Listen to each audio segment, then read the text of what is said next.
Good evening, ladies and gentlemen, and welcome to this episode of the Gospel Today show here on Afrobeat Live. My name is Michael Obadozie. It's the 10th day of May 2018, and we want to welcome you to an awesome show tonight. If you're watching us right now, we want you to please go ahead and hit the share buttons. You can also follow us on our app, which is the Afrobeat Live app, so you can check your Google Play Store or your iTunes stores for the app. Tonight is going to be an absolutely fantastic night. We have a great topic. Last week was amazing. We got a lot of reviews from last week. The topic for last week was how to study the Bible, and I think that we did a pretty cool job on talking about that. Tonight's show is Courtship and the Gospel. Courtship and the Gospel, and I have some amazing guests in the house tonight. And before I move any further, I'm going to give everyone a chance to just hit the share buttons, share to your friends, your loved ones, invite them, because courtship that leads to marriage is a very critical part of everyone's life and decides pretty much how your life goes. You know, depends on who you choose, how you choose, and everything else. So please go ahead and hit the share buttons. All right. Share. All right.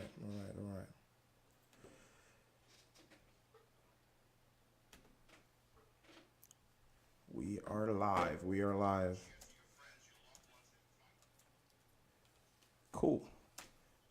So, tonight, there's only one member of the Three Musketeers on the set tonight, and I want to introduce, as usual, the wonderful Carl. He's here tonight. He's back. How have you been, Carl? I've been good. Busy.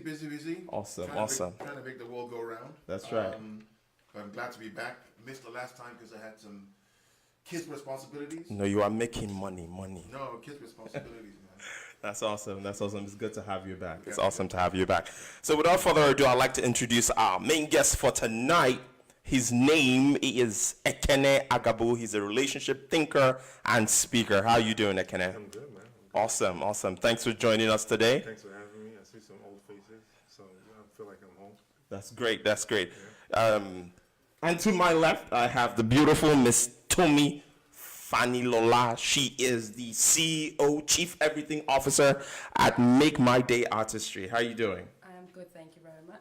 That's great. So I have these two wonderful people in the house today, and we're going to be talking courtship and marriage. But before we move any further, the first question we ask anyone on the Gospel Today show is, to you, what is the gospel? The gospel is about Christ, knowing that Jesus Christ came to save me, and that's what the gospel means to me. Amazing. And to Ken, what is the gospel? Okay, I will say that I'll answer it this way. The gospel is not about telling people about Jesus, number one. Okay. And I'll speak to what the effect is. The effect of the gospel is actually liberating individuals from religious and traditional control. Control that suppresses individual expression. So if you say you're telling someone about Jesus, but you're introducing them to some kind of control, that's not the gospel. Hey. Because that's what he came to take people out of. Wow. So it's not about reading the Bible, or someone preaches a sermon and says he's preaching the gospel. No, you're quoting verses, but the gospel is about freedom from religious or traditional control. Wow. That's interesting. That's one of the most interesting definitions of the gospel that we have heard.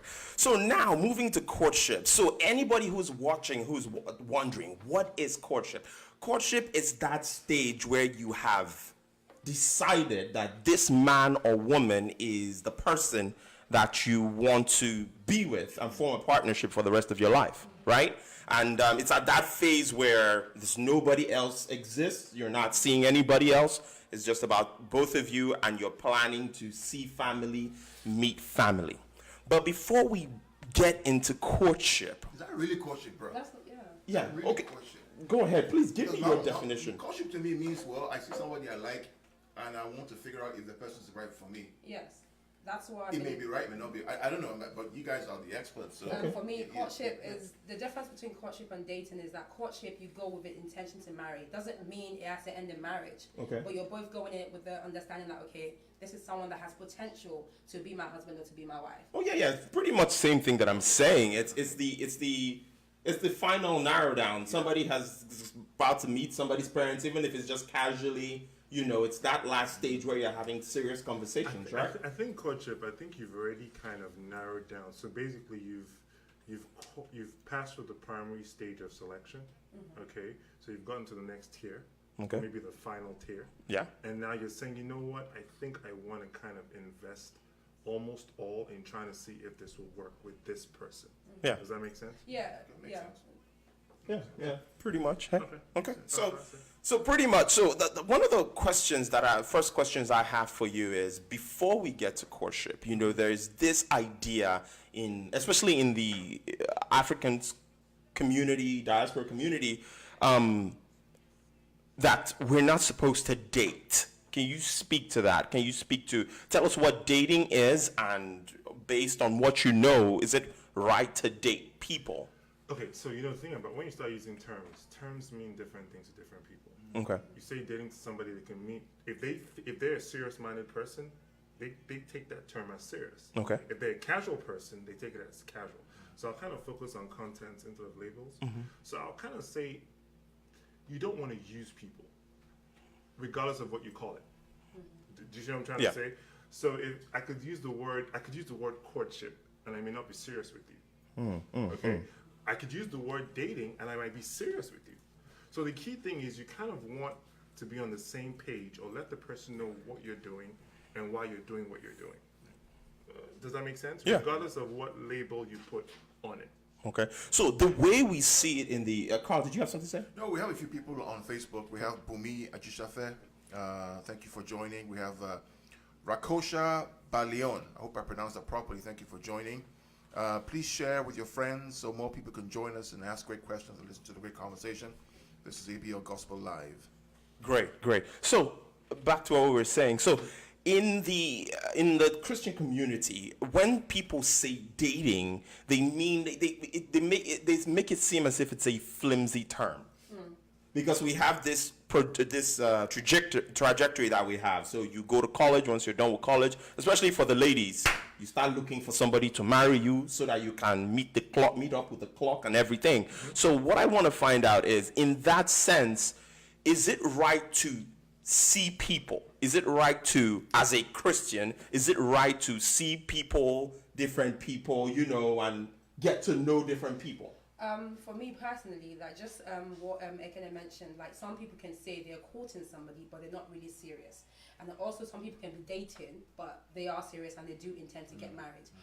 As Christians, I think the difference why a lot of people use dating versus courtship is you're meant to, maybe for example, abstain from sex. People believe, but some people are courting and they do that. So, and the same way, some people can be dating and they don't do that. So for me, it depends on your understanding as well as to why you are in that relationship. Because I've met people who, okay, like a lot of churches would say they encourage short courtship so that, you know, you don't fall into temptation and things like that. And there's also people that are dating, they don't really say they're courting, but they're very serious about that person. I believe as Christians, you shouldn't be seeing multiple people just to try to find out who's going to work for you. But at the same time, you do have to date. Go out on dates before you getting to know somebody. But I feel like with courtship, you're getting to know somebody on not just on a physical level, but on a spiritual level as well. Because you're intending to marry. And marriage is such a big deal that you want to make sure you invite God in from the beginning before you actually go too deep into it. With dating, some people are like, oh yeah, let's just date. You know, okay, it's not working, keep it moving. And I believe with courtship as well, it's a chance for you to learn from. So even if your courtship didn't work, it's not like you failed and you're like, oh God, it wasn't there for you or whatever. You learn from it. And then you know, okay, next relationship I'm going to go into, this is what to avoid. Because just because I'm saved and you're saved doesn't mean we're compatible. We might, you know, it might be like, okay, maybe you like dogs and I don't like dogs, and that's a deal breaker for me. Yeah. Doesn't mean like you're less saved than I am. Doesn't mean you're not going to be a great partner to somebody else or me or vice versa. I just feel like people just have different. People use words, but they don't really do what they're meant to do. And as Christians, I think the area of sex is usually one of the things when it comes to dating. And with the generation now, that's probably a topic that people avoid. So yeah, Yeah. that's my Cool, 2 cents. cool. So, Ken, what would you say is how do you manage seeing people? Because what happens is most times people go into every relationship right after college, go into a relationship, and I'm looking for a person to marry. Is that the right approach? Should people see other people? So let me backtrack a bit. Yeah. At the onset, you asked for what I thought the gospel was. Yeah. Okay. And she's using the word, and understand what you mean. She's using the word Christian. Yeah. The problem with kind of grouping yourself together in Christian is you start defining yourself by the rules you're following. Okay? And you're not defining yourself by who you're discovering yourself to be as an individual. Do you see what I'm saying? So what happens is we have this term, okay, I'm not a born again Christian, and these are the things I have to do, versus I am no more under any bondage, and I'm free to discover myself and who my Father says I am. Now, as I discover myself, it will direct who I'm choosing to align myself with. Does that make sense? Yes. So if I discover certain things about myself, it will cause me to see certain things about other people because I've seen stuff in myself. Does that make sense? Yeah. So when Eve was dangled in front of Adam, he saw himself in her. He saw what he knew about himself in another person. He wasn't following a rule to pick a wife. He wasn't following what somebody said. It was out of his understanding from himself. So that will already align me in what I'm attracted to because I know myself, or I'm getting to know myself. Interesting. I don't know if I Interesting. answered or if I Totally makes sense. If you're just joining us, this is the Gospel Today show on Afrobeat Live, and tonight we're talking about courtship and the gospel relationship, the gospel leading to marriage. If you're watching us, we'd love you to hit those share buttons because this is a pretty interesting conversation. Yeah. Carl, you Also, have something to say? also, if you have questions, post it on Facebook. I see Fisaya joining us with the Hail You too. Nabal, thanks for joining again. Post your questions there. Call in, right, or share to your friends so we can all get involved in this conversation. Yeah. So one really thing that you're pointing to is identity, right? Okay. We need to identify who we are in order to know who to choose to choose or who to be with. And then that leads me to a big thing on the Bible. The topic of courting is very hazy, or meeting someone or picking a wife is very hazy, in the sense that in the Old Testament, but women were seen as property. You know what I mean? You had different areas, even in Deuteronomy, where it says if you raped a woman, the cure to it is to marry her. You have people marry multiple wives. Solomon was a Maradona in that avenue. David was. I think we have a caller. Do we have a caller? Hello, caller. Can you tell us your name and where you're calling from? Yeah, so good afternoon or good evening. This is Fisaya Pajay. I'm calling from Ellicott City. Wow. Thanks for calling, Pajay. Please share with us your comment or your thoughts about courtship and the gospel. Yeah, so, I mean, kind of aligning with what Ekene just mentioned now, Brother Ekene. How you do? I don't know if you still remember me. I do. How you doing? Anyway, so, in line with what he just said, in discovering yourself and stuff, I mean, my thoughts kind of went along with that, even though it was coming from a slightly different path. So my thoughts are, when people are in a mindset of where they're about to start courting or dating or trying to find a partner, I think the first thing they need to, for me, I think the important thing is to find out, just don't put any pressure on yourself. Just make friends first. In making friends, then you begin to discover, who and who might just be, because in friendship, that's what you're going to align yourself with friends with whom you find yourself with anyway. Like a kid who is going straight is not going to align himself with a shoplifter, for instance, right? So it's like in a less pressurized environment, you're not putting way too much pressure on yourself. You cannot discover, because in marriage, friendship is like top. Is number one. If that person is not your friend, no matter how many qualities they have, if they're not your friend, it's not going to work. So if somebody comes out of college, for instance, and they're dating and they're looking to date or they're making friends, they're not putting pressure on themselves, and that person is going to come up. Even though it's kind of like a dicey, it's still a gamble for anybody. It's still a gamble. However, it becomes less of a gamble if, like Kenny said, you discover who you are. You're being led by God, and also you know what you can reflect upon yourself in another person. If I'm making any kind of sense. Yes, totally. Like if you can't get along, like with a friend, for instance, somebody you can chit and chat and not be bored. You can be cracking jokes, or you can be serious, but whatever. Yeah. It could be any element of it, but don't put yourself, I must get married, and it must be a born-again Christian, and it must be this, and it must be that, and you have a certain picture in your mind, and for most people, they absolutely miss it. Yeah. Thank you so much, Padre. Thank you for calling. Thank you very much. No problem. Yeah, and for anyone else who is out there that wants to call, the number to call is 202-681-0389. So back to what I was saying. The Old Testament would see women as, property. And then the New Testament is actually kind of, in a weird way, is anti-marriage. It's kind of weird because Jesus wanted his disciples to be focused on the task ahead. Paul wanted them to be focused. So in the Old New Testament, it makes it seem as if it's a weakness thing. So it's like, if you're burning and you can't hold yourself, then go get married. You know what I mean? So there's no clear path, or clear advice. So it boils down back to the whole issue of identity. One thing I want to ask is, what should be the priority, right? What is number one thing you think a person who is going to be in courtship or planning to get married should be looking for in another person? I think that question would depend on the individual. Like Ikene said, it's about what's priority for you. A lot of people go into relationships shallow-minded, some females would have, he has to be 6 foot tall, he has to be this, he has to be that. But they're not looking at core values. Like for me, for example, one of the things I thought about before I got married was, how I want to raise my children. The kind of environment I want to raise my children. That was a big thing for me. And so it has to be where you are presently in your life.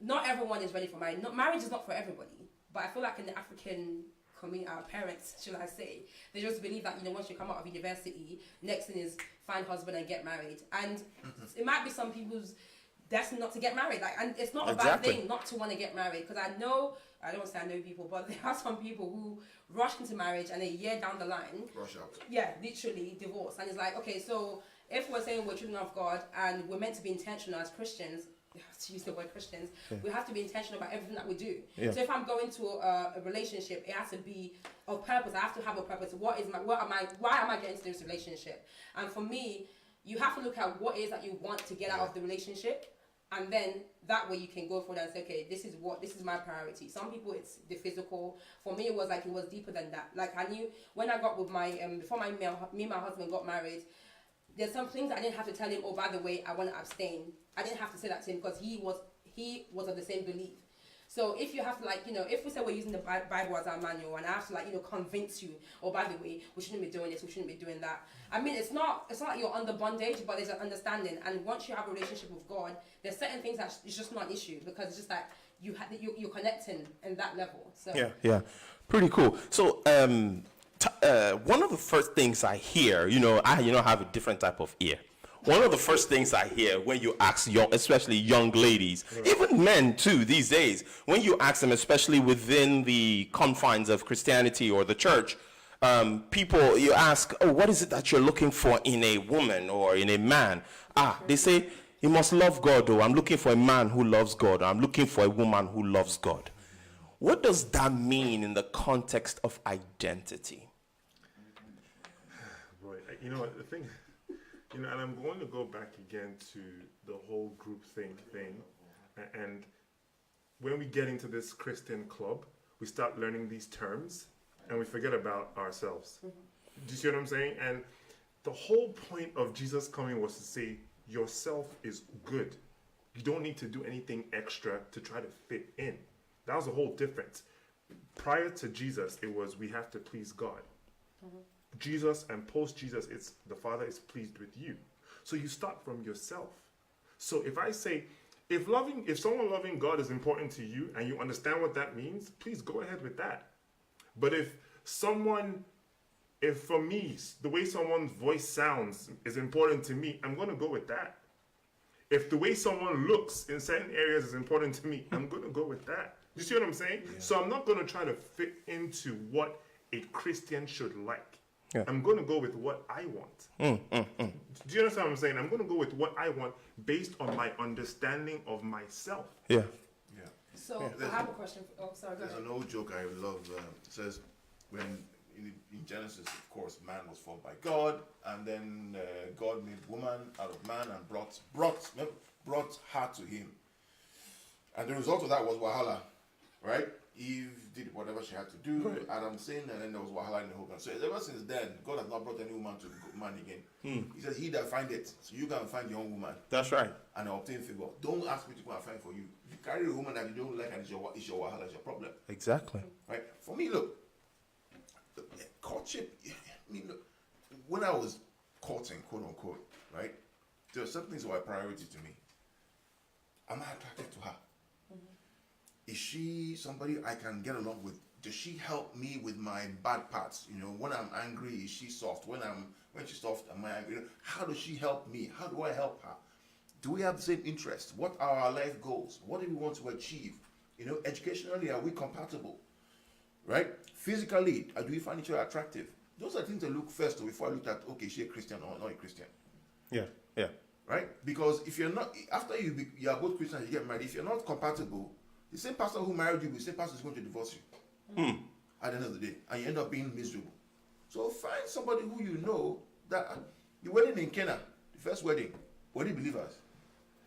No. We don't know now. We just know that somebody got married and they're drinking wine, they're happy. So what's all this trying to put Christianity and this and that with them? Yeah, yeah. Find someone you're compatible with, marry them. If they're believers, even better. If they're not believers, well, that's up to you and God. Sort out. Yeah. And what I'll say is, She had a question. you had a question? I'll come back to that. Yeah, because what I've seen is that there are a lot of broken and sad marriages within our community.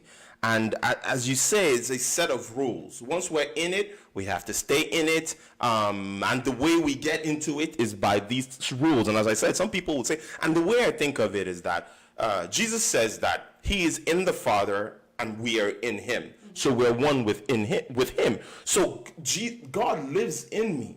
So if I love God, how does it concern you? Because I can love God and still beat you. What is the fruit of the love of God? Yeah. Is it not patience? Is it not kindness? Is it not weakness? Is it not gentleness? Are those not the things you expect your husband or wife to actually have? Are you going to marry somebody who's unkind, who's wicked, who's impatient, who slaps you around the head? If you do that, that's your business. Yeah. Yeah. So let's be... I know people who are Muslim who are happily married. Of course. And they're very happy. Of course. And they've been married for the past 20, 30 years, and they don't cheat on each other. They love each other well. What are you going to say about that then? Exactly. Is the love of God not in the man or not in the woman? Right. Exactly. So let's be very clear about religion and courtship. Yeah. You find someone you like and who's you're attracted to, you have similarities with, begin the process of getting to know them. Right. Yeah. And in beginning to knowing them, if they are Christians and you're a Christian, albeit, go for it. If they're not Christian and you're not a Christian, then ask God for guidance. Exactly. Tommy, go ahead with your question. What would you say about what the Bible says about being unequally yoked? What does that mean, unequally yoked? That's what I'm asking you. For me, well, it means that if my wife is somebody who likes, for example, Manchester United, and I like Man City, that's unequally yoked now. No, I'm saying when it comes to marriage, because and that's what I'm talking about. What are the things that she likes that that she likes that I like? If we come together, are we not are we yoked? Are we of the same mindset? Are we of the same direction? Mm-hmm. If she wants to have 10 kids and I want to have 1, I will now marry and I want she wants 9 more. I will fight and quarrel. Are we not unequally yoked? Exactly. Why does it have to be the fact that unequally yoked means I'm a Christian, she's not a Christian? Does the Bible say do not be unequally yoked, believer and believer? What does the Bible mean when it says unequally yoked? So you believe as Christians it's fine for you as long as you are compatible on other things that you're. If my spouse is a believer, praise God, and I'm a believer, praise God, we get married, great. If she's not a believer, ask God for faith. When I met my wife, I wasn't a believer. I wasn't a believer, but because of the love of Christ that was in her, and her attributes of kindness and meekness and gentleness, I got to see those things and I changed my behavior. If I said, if she had said that this guy is not yoked to me, forget it. there will be no Mr. Mashallah by now. I wouldn't have had 16 years of marriage with 4 beautiful children. And she wouldn't have been the light of my life that takes everything that's negative about me and turns it for good. Wow. Because she is Christian and I am not. Hey, Nicola, What do we say about we love you. No, but what do we say? That's what I mean. Let's not be boxed into this Christian fake mindset. Yeah. While they are out there doing rubbish and being racist and being manipulative, we are following them like sheep to the slaughter. My.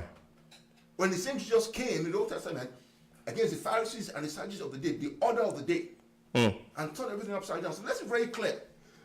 Let's be clear, and let's be very clear on what Christianity is, what this courtship is, and what it is not. Wow. Unequally yoked to what? Wow. That's big. So put a yoke on you in the first place. Exactly. And we had this topic it was one of the first conversations we had on the Gospel Today show, and it's 2 Corinthians chapter 6 verse 14. It says, "Be ye not unequally yoked together with unbelievers, for what fellowship hath righteousness with unrighteousness, and what communion hath light with darkness?" And again, we discussed this in depth, and it's truly because you find marriages where you have two tongue-speaking people, and they go ahead and destroy themselves. So has anybody ever given a thought to the fact that, hey, this is where I'm going as a person in life, and this other person makes me get there? We have this thing that I always say. What I'm trying to share with you is darkness is someone who does not know the light they have in them. Period. That's darkness. It's not. You see, the times that Paul wrote those letters, he was writing it to people who were coming out of the law. Okay, so the focus then was, guys, we're coming out of the law. You guys we're now under grace. Let me explain what Christ came to do. Right. I'm trying to explain this. That was the beginning stage. So the content of his letters may not be relevant today, but the principles are. Do you see what I'm saying? Yeah. So there were no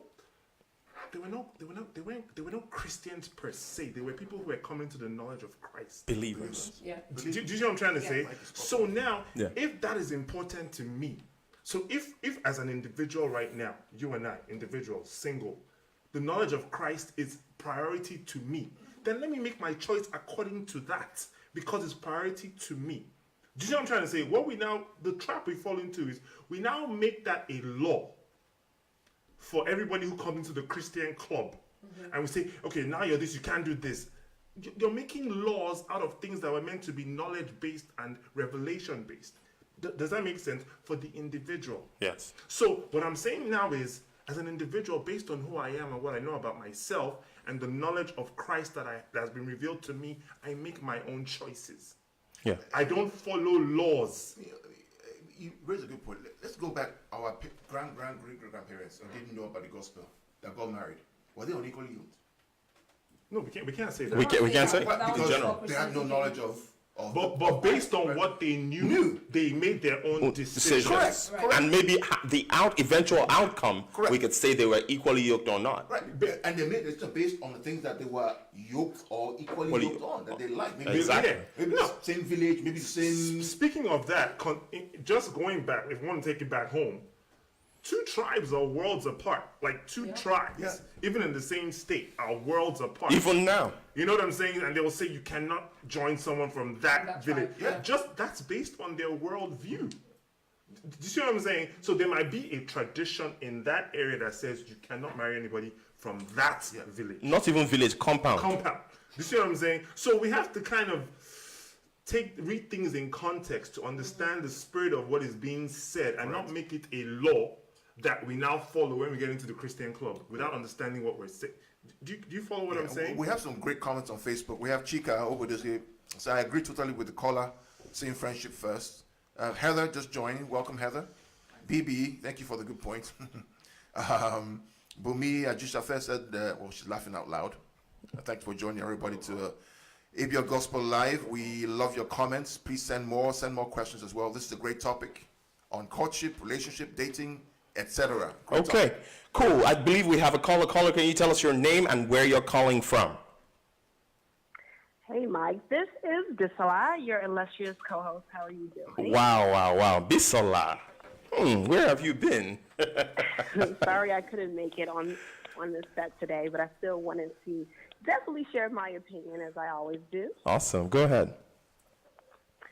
So as I've been listening, I just kind of wanted to change a little bit direction of what we're discussing tonight. Definitely feeling the conversation and definitely loving where it's going in terms of being unequally yoked. But something that I just wanted to comment on is just I kind of shy away from the understanding that, when you are a Christian, you don't want the biblical understanding of how we're supposed to do things and our character as Christians. We shouldn't make it a law. And the reason why I shy away from that is because there's certain things in the Bible that tells us how we're supposed to act. One of them being, no sex before marriage, right? And so to me, wouldn't say that because I, as a Christian, because I don't want to be under law, I make that individual decision for myself. I think that can be a little touchy. If we're calling ourselves Christians, it means that we're followers of Christ. And followers of Christ, you have to do things within the guidelines of how God has given us our identity. It's not by individual choice. We align ourselves to what God has already called us to be. And in that alignment, we make the decisions based on what he has called us to be through our identity. And so that's just something that I wanted to bring up, just to see what you guys think about it, because there are a lot of different behaviors that people can make individually. But is that in alignment with the identity God has already called us to be in? Exactly. I think you have a good point. Thank you for calling, Bisola. Kenna, you want to say something about that? Well, I wish she were here so I could ask her where it says the Bible says you shouldn't have sex before marriage. I think she might be pointing to... No. Tommy said, where does it say that? Ephesians, I'm going to talk about, hold on, let me read Ephesians 5. Therefore, be imitators of God as dear children, and walk in love as Christ also has loved us and given himself for us, an offering and sacrifice to God. So Ephesians what? Hold on. 5. 5 what? 5 from 1. Okay. Talking about fornication. But fornication and all uncleanness or covetousness, let it not be named among you, as it's fitting for saints. Neither filthiness, nor foolish talking, nor coarse jesting, which are not fitting, but rather give no thanks. Right. For this you know that no fornicator or unclean person, nor covetous man who is an idolater, has any inheritance in the kingdom of Christ and of God. For me, talking about the sex before marriage, I'm for purity. And for me, being in a relationship where you're going based on, like you said, common values that you enjoy about each other, like, can you guys get along when you have issues, when you're angry, is she calm? Things like that is important. I feel like most times, sex can cloud your judgment. And for me, not to say you're under law, when you don't go into it just because of your personal pleasure and you're able to think straight, I think you're probably gonna get more out of the relationship than you will if you just go in and it's just physical. It's been mainly physical. Like Michael mentioned before, some people will say, like a lot of females will say, oh, they're looking for a God-fearing man. What does that mean? A lot of people don't know, oh, he goes to church, that's good enough for some woman. And then he beats you at home. That's not a God-fearing man. And for me, so it's like, even though we're saying it's individual, we don't want to place ourselves in a box and we don't want to follow law. For me, I read the Bible because for me, that's like my basic instructions on earth. And following that, I want to please God. And if I want to please God, there's certain things that a guy that also wants to please God shouldn't be asking me to do.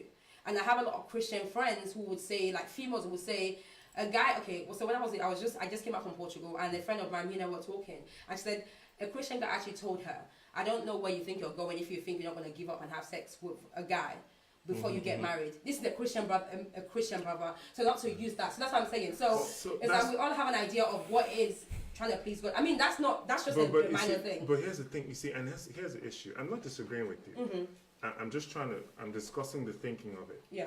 You see, when you begin to glorify those things, you now check those things off, thinking that if you follow those things, you're going to have a great marriage. Exactly. So what I'm saying to you is, if you're a lady and a guy wants to sleep with you prior to what is acceptable to you, and you have that standard, that's a flag for you. Right. I don't think you get what I'm saying. You can cross that check off and not sleep with someone who you're not compatible with, Yeah. and when you get married, you're done. Yeah, that's what I'm saying. So do you there's, see all, what- there's all these components that comes together. Because again, before you go ahead, we read so many things in that Ephesians 5. There's fornication, uncleanliness, covetousness, Yeah. filthiness, foolish talking, jesting.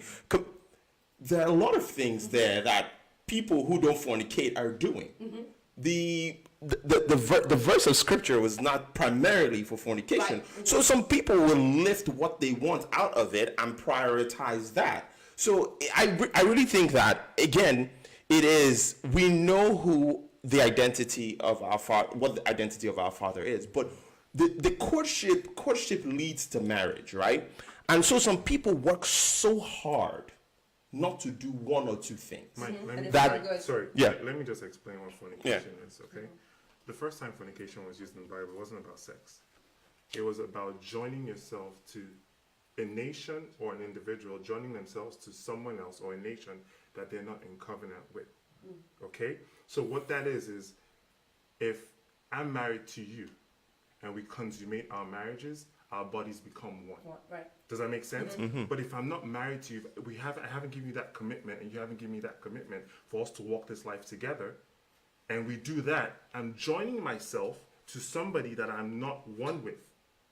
I'm joining my body to somebody. So let me read 1 Corinthians 6:15. Do you not know that your bodies are members of Christ? Shall I then take the members of Christ and make them members of a harlot? Certainly not. Or do you not know that he who is joined to a harlot is one body with her?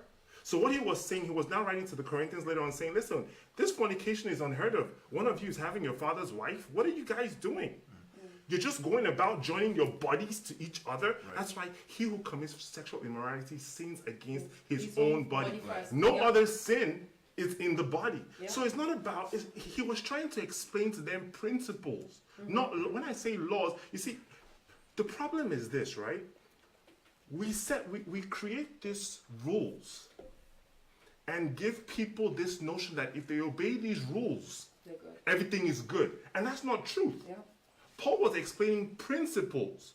So what happens now is when two mature individuals, let me use your word, Christians, are courting, they say, listen, we're going to do this the right way. We're not going to join our bodies until we've gone through our courtship process and proven that we want to spend our lives together. And the next step will be, what do we want to do? Go get married in court, go get married with our pastor. Right. But it's out of understanding, Yeah. not out of obeying some Christian law. I want to underline what you just did. The key part of what it is proven that we have decided. Yeah. That word, the courtship process is proving as much as you can whether this person is for you for the journey of life. Going back to my own example again, getting married was 16 years ago. I was afraid before I proposed that am I able to continue this marriage for the rest of my life with this woman? If I was not ready, I wouldn't have asked, and I would have been single for the rest of my life. Am I ready to do that? Walk that walk with this person. It's proving that you are ready to join in that walk of marriage throughout the rest of their life. Exactly. That's the underlying key there. Because in terms of fornication and sex, we're not advocating you should go and sleep with somebody before they get married. That's not what we're saying. That's not what we're saying. But what we're saying is the fact that it's not about rules and keeping the rules. It's about understanding the principles that Christ has laid out and following them as best as you can through his grace. And God is not going to reward your marriage because you didn't have sex and you did not do your part to prove the courtship. Yeah. It's your responsibility to say, hey, are we compatible? Do I like this person? All these things we're talking about, it's your responsibility to do. What happens with these laws is we push away our responsibility and believe that if I obey these things, everything will work out. No. You have to be involved and do the work with your partner. Do you understand? Yeah. And if someone is serious-minded about building a life with you, they're not going to treat you as a piece of. Yeah. Do you get the? So it's the principle that I'm kind of focused on, not the laws that people check off. Another way to look at it is, do I want to make a life investment in this person? Right? When I'm courting this person, is this person worth making my life investment in him or her? Right. That's the question you have to ask. It's like, being hired by a firm. A firm interviews you, or people don't realize you actually interview the firm too. Right. Do I want to work for this company? Do they want me? It's a bi-directional relationship. Right. And if it doesn't work, it doesn't work. Right. So don't waste your time trying to obey rules and regulations without thinking about yourself and what you need to do to be successful, and them as well. Yes. So that's my whole point about the whole fornication thing and what Paul was trying to convey to them. Okay. Yeah. Okay, super cool. If you're just joining us, we're talking about courtship and the gospel, and it's getting deep. Please hit those share buttons, and if you want to call in, the number to call in is 202-681-0389. And Bumi says that absolutely loving the discussion. It's been very enlightening so far. Deepo, yes, Taye, thanks. I'm not sure what for. Okay, the volume, that's better. Can the guest speak up, please? We'll try to speak up for you as well. Thank you for joining us on this fantastic topic that we're having today. Cool. I do have a question for the guys, since I'm the only female here. So, how do you guys know the one for you? So, I believe when you got married, at what point? I know you mentioned about your wife. Would you say she was actively trying to change who you are, or was she just being herself and you saw that in her? Because I feel like a lot of females. The reason why I ask that question is a lot of females go into relationship or courtship think that they're going to change a man. I've been there before, where I believe that because I'm so good, quote unquote, I can influence him and he's going to change. And I believe you can't change anybody. Only God can change a man. Well, I disagree. I think you can change a person. I think you can influence them. But if someone doesn't want to change for themselves, I don't think they can change. I think you can change a person. I think you Please can. enlighten me. I think you can. I mean, you can change a person's perspective on life by what you do, what you say, how you pray for them. You can change a person's perspective on many things based on conversations, based on interaction, based on prayer. I think you can. Yeah. I mean, I think your question was around how do I know she was the one. So I was dating someone before I met her. Dating the person, just getting along with life. But at the same time, I had this friend who I was always seeing, who I was always talking to, who always made me laugh, who always was there when we just chatted and we'll go out shopping together. We would go out shopping for the girlfriend that I had, right? And one day I'm like, what the hell am I doing? Why am I spending my time with this other woman when I have somebody who I talk to and I enjoy, I like being around, that we have things in common with? Right. That was it. Yeah. That was it. She changed my mind on how she behaved around me. Well, Carl, I think also the point to make is Nicola was not trying to change you so she could marry you. She was being herself. Exactly. So that was my point. Because a lot of females do that. They do the most because they believe that, if That they do one was that critical. Yeah. Because one day that change is going to stop. And what do you do then? Yeah, that was my point. So there's a difference with when a woman is not trying to actively change you than when a woman is just being herself and you're actually influenced by that and you change. Yeah. That's different. A lot of females like, okay, I want to make this guy a God-fearing man. You're dragging him to church. He's not going to... After you get married, he will be staying at home if he wasn't doing that before you got married. Quick. Look, back to what I said. It's all about discovering who you are. Yeah. Who am I in Christ? What does God want me to be? Who does He want me to be? Outside of the woman or the man. Mm-hmm. Because if you haven't discovered who you are, you can never love anybody else. That's right. That's right. You can't. Look, man, if you're that, and here's the issue, man. When you discover who you are, you don't change. You don't beg. That's right. You don't change. Even as a guy, you don't even. Knowledge about yourself is so powerful that you don't need to compromise or bring anything down. That's the word, compromise. So if let's go back to the whole sex thing again. If you're a lady and a guy wants to sleep with you, it should be a turn off. Like, what are you doing? Do you know what this is? Yeah. It's not even, it doesn't come from a thing of I'm a Christian, I can't do. No. Yep. It's like, what are you talking about? Like, you want to do what? Yeah. And you're so confident that you're not afraid of letting that go. Yeah. Because you don't feel like, oh my goodness, if I don't. You see, all those things come into play when you don't know who you are. I mean, I've heard guys that, been around for a while, married, and every guy comes about, at some point in your life as a married man, you get to a point where you're going to be tempted by another woman. It's going to happen. Right. Things not going to happen because you're a Christian, forget you're lying to yourself. It is going to happen. The question is, do you know who you are enough to say, this ain't me, man, I can't do that. True. Mm-hmm. I can't do that. True. Or, man, you know what? The wife I've married, forget about her, Joe. Let me just chop this one and run. Because when you chop and run, that bone will go hook you for 20 Sure. at the end of the day. Sure. You know? Yeah. That bongo hooky for truth. But I agree with both guys. You know, it's about identity. If you know where you're going, you will know who to align yourself with. I always say this: if Jesus met some lady on the way to the cross that did not understand where he was going to and derailed him from going there, we wouldn't have salvation. Yeah. So Jesus knew categorically what he was coming to do. So he was on a certain path. And I believe if he wanted to get married, he would have to connect with someone who understood that he had only 3 years from the beginning of his ministry to the end, and he was going. So I believe every individual, even women, men, have a work. They have something they have come. God has put them here on earth for. So you cannot unequally yoke yourself with someone who will derail you from getting to where you're going. Another way to use that term. Yeah. Yeah. I have a question as well again, well, just for us to discuss. So talking about knowing where you're going and identity. As men, you know, how the Bible says about submission, which is something I know a lot of females, you know, have a problem with. So as a man, how do you lead and expect a woman to submit? Like how, that's a hard question. The reason why is because it's a question that a lot of people, you know, do talk about, and I feel like with the current generation, it's something that we have to talk about. Okay, and unfortunately, the way we talk about it is because of the way we hear it. Yes. Yeah. Not because we understand That's what it is. Yeah. because of the way we hear it. Now, if you read that chapter where Paul was talking about submission, okay, he first of all said, submit yourselves one to another. Yep. That's how he started. Yeah. Okay. Yeah. Then he started explaining the mystery between Christ and the church, and showing the similarities between man and wife. Yeah. And he said, wives, submit to your husbands. Husbands, love your wives. Yeah. Then at the end, he said, what I'm really talking about here is not marriage. I'm talking about the mystery between Christ and the church. Yeah. Now, what I'm saying to you is, if I love you and you love me, and I have your interest at heart, I'm not over you. You're not under me. Yeah. Do you know what I'm trying to say? I just watched Chris Rock's Tambourine on Netflix. I don't know if you should see it. And he was trying to say how, listen, he messed up in his first marriage. And the reason why was he said, listen, I thought I was the band leader.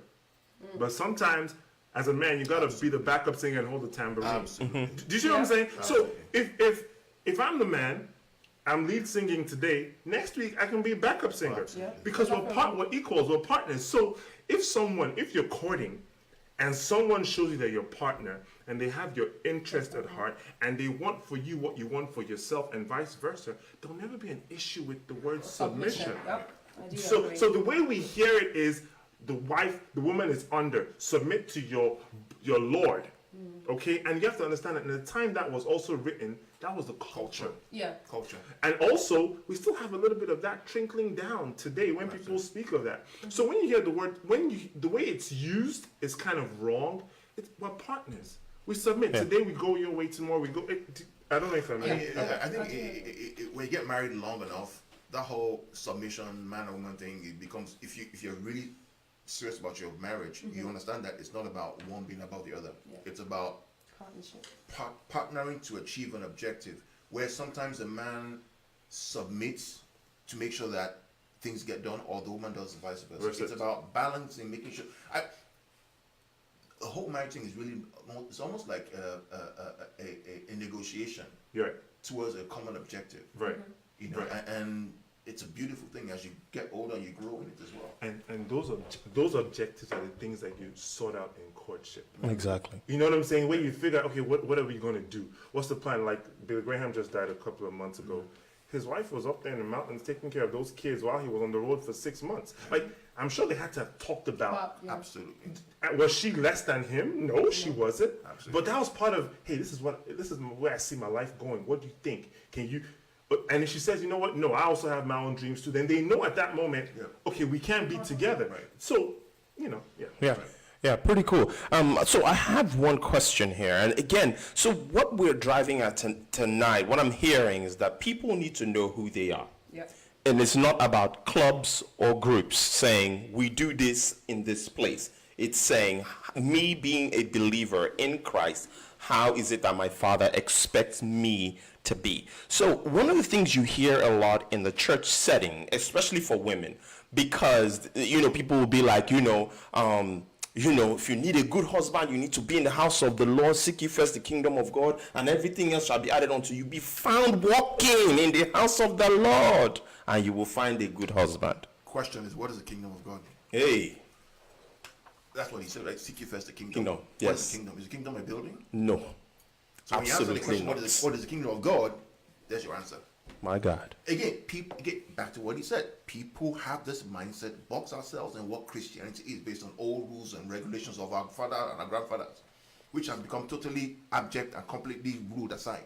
And As is evident in today's world, where Christianity has become a mockery Right. of what it's supposed to be. It's become an abject mockery and a disgrace to what Christ died for. Hey. just to add to what you said about, you know, when the elders would say you have to be in church, I think a lot of people also forget that the church is a hospital. Not everyone there knows who they are. Some people are on their journey trying to find who they are. So just because you find someone, you know, he plays piano doesn't mean he's saved. But you know, you have all these aunties who just like, I found somebody for you. You people will go together. You don't know what their values are. You don't know what they do behind closed doors. You don't know their lives. They might still be finding themselves, but people just have this thing of, oh yeah, he serves in church, that means he must, you know, he must know God and he must be saved and everything like that. So I think it goes back to identity. When you have a relationship with God, I don't think God will lead you. I know God will not lead you astray. And when there's a relationship, God will speak to you. Like, I mean, everyone has a way God speaks to them. And when you want to know God's intentions for you, you go back to him and speak to him. But when there's no relationship, it's like you just dilly-dallying, okay, I don't know, okay, try this one, it doesn't work out, okay, bye, try this one, and you want to blame God, like, oh, why are you not there for me? It goes by relationship. When you're in constant relationship with God and you speak to him, when it comes to you choosing a life partner, I don't think it's a mistake you will make. Let me, you know, I understand what you mean when you're saying what you're saying, so I don't want to play dumb to that. I understand what you mean, but I also want to kind of bring an example here. Even if God tells you something, you have a right to say, can I prove that out myself? I hear you. Come, let us reason together. Let me tell you what.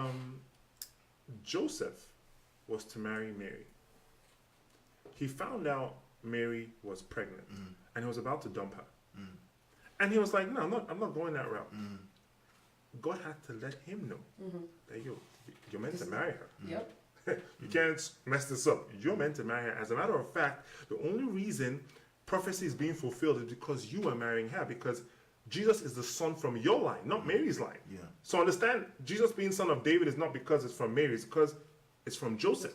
So my point is, even when something comes to you from God, you have a right as an individual who has a relationship with your father, right? to reason this thing out. Yep. And come to a place where you understand what you're doing. Does that make sense? Yeah. So when Joseph was now going to marry this pregnant teenager, he understood what he was doing. Yeah. There's a reason why he gave us free will. Exactly.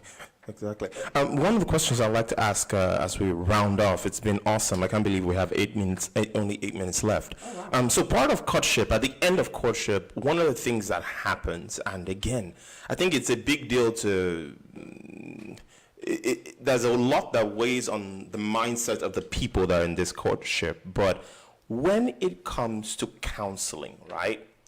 What is a good counseling session supposed to have that would probably either unlock the nonsense they've been doing and thinking that they're going somewhere? What should good counseling have? I think good counseling should almost push you guys to break up.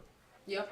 I think it should really push you guys To make you think. to make you think, to focus on things you may have overlooked, to probably prompt some hostile situations that you guys have not tackled, to see if you still want to go through this. You see, courtship is proving. It's proving if you can. It's like a boot camp. You go in there for boot camp or you go for training before they send you out to Iraq. You know, let's prove that you guys want to really do this. You know, so I think whatever format the counseling takes, but I think that should be an intention of that counseling, to prove that both of you still want to do this after we've gone through all this. That's what I think. Yeah. And it's also to equip you for the unexpected bumps in the road that will be ahead.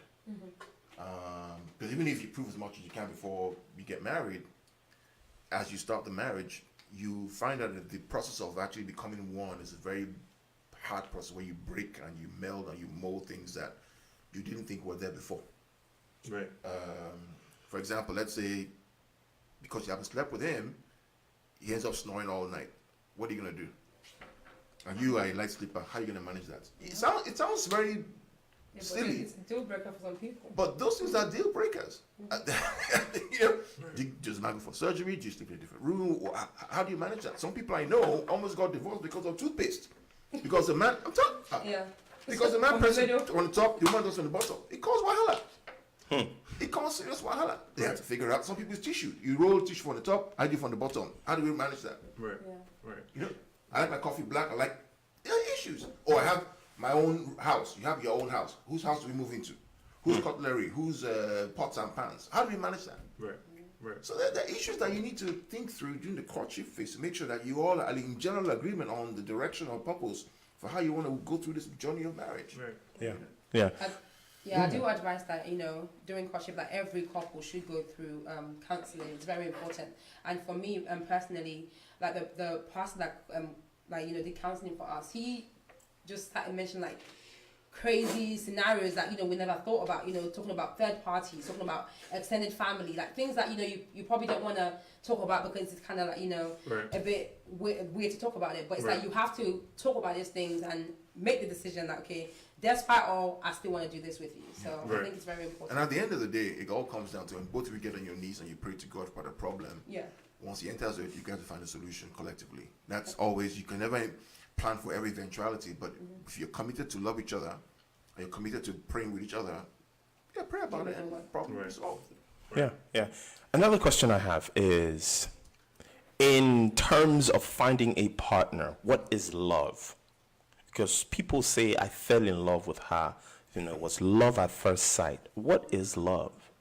You know what I mean, okay, whatever term we call it, love. I think love has a role to play in the onset, but don't count on that through the whole, don't count on that emotion through the whole journey. And I guess that's a key thing that you probably would not see pre-marriage, but you would notice that post-marriage. So, but I'll tell you one thing though, that I've discovered. This is just me discovering. I'm sure I pissed my wife off a lot, okay? But I do know, sometimes she gets on my nerves, okay? But there's just something about her that I'm happy I have. Like, it just melts everything, like, okay, you know what, we are not each other, but when I just look at it, you have to have something that you know that she's got it and she's the one who has it. Yeah. And you just, you know what I'm saying? You can't explain it, but you have to have something that is core between both of you that no matter what, Right. I have this in you. So what we're arguing about does not equate to what I have in you and what you have in me. You have to have that kind of conviction or knowing about that person. So it's beyond also checking off the boxes. You just have to know that, man, I got, back to what I was saying, you get tempted outside. When you think about what you have, I'm not throwing away what I have for this. Yeah. You have to have that, you have to know what that thing is. I think in addition to what Kenny just said, I mean, I think that we all know love is, there are three forms of love. There's agape love, there's filial love, and there's eros, right? Eros being the physical, agape being the unconditional, and then filial being the brotherly love. I think in every marriage, every courtship, you express those three parts in different ways at different times. Yeah. The times when you're fully attracted to your wife, and it's agape, and it's eros, and you really just want to, love her in the eros way, quote unquote. There are times when it's brotherly love. It's that brotherly love. You're my brother, you're my sister. I talk to you. I enjoy things with you. I like going out with you. And there are times when it's agape, it's unconditional. But at some point in your life, those three will manifest at different Some times. way, yeah. Some way or the other. Yeah. The question is, do you recognize what those are? True. And when you use those appropriately when you're going through tough times. Sure. When you're going through struggles, agape has to come in, unconditional. Yeah. When you're going through times when you need to, have a night without the kids, maybe it's eros. When Yeah. it's phileo, maybe it's Yeah. something that you guys, maybe you have to go to work early, you have to come late, that brotherly love kicks in. But those three should help guide you through the process of marriage. And Sure. And you go, I mean, I'm just thinking about something. I'm thinking about, okay, you love this lady as a man. Amazing. But your mother arrives at the airport and you need your wife to go pick your mom up. Impromptu. It wasn't planned. You had planned to do it. Yeah. And your wife is, no, I'm not going to pick. I mean, right there, that like, you want somebody who has your back Correct. to go do that. Yeah. Correct. I don't need to sleep with you right now. I just need, Correct. what I need right now is for you to go get my mom. Correct. So these are marriage will take you everywhere, man. It'll take you everywhere. Correct. Yeah. So It's a lovely journey. courtship is it's a critical place, and it's important that we get into that space with the right understanding, not with a box understanding to gain identity of ourselves so that we can forge forward. Unfortunately, I would like to have this conversation for the rest of the night, but we're about to round off, and I am going to give Tommy a chance to tell us a little bit about herself, and if you want to find her online, how you can find her, and stuff like that. So my name is Tommy Fanilola. I am a Lola. Fanilola. I'm a hair and makeup artist, make my day artistry on Instagram and on Facebook as well. I am also a business analyst. So if you want to find me, check me out on Instagram. Thanks. Hey. My name is Ekene Agabu. I do social work, and I'm also I'm passionate about things, about relationships, and I think and write on those. I'm on Facebook, I'm on Instagram. That's it. Cool. Carl, any last words? No, this has been fantastic. I've been out for a while because of love, and I'm glad to be back. And this has been fantastic, guys. I really enjoyed this conversation. I just think, look, that there's a lot of craziness out there today in the world, and it's easy to get discouraged about what's happened with Christianity. The Christianity that Christ died for, the unconditional love to whosoever. If you're confused, if you're not sure, if you're getting frustrated, go back to the Gospels, the Synoptic Gospels, Matthew, Mark, Luke, and John. They would set you straight. Don't believe all these charlatans who call themselves Christians. Go back to the Word, the milk of the Word. Read it and be encouraged. Brighter days are ahead. Yes. That's true.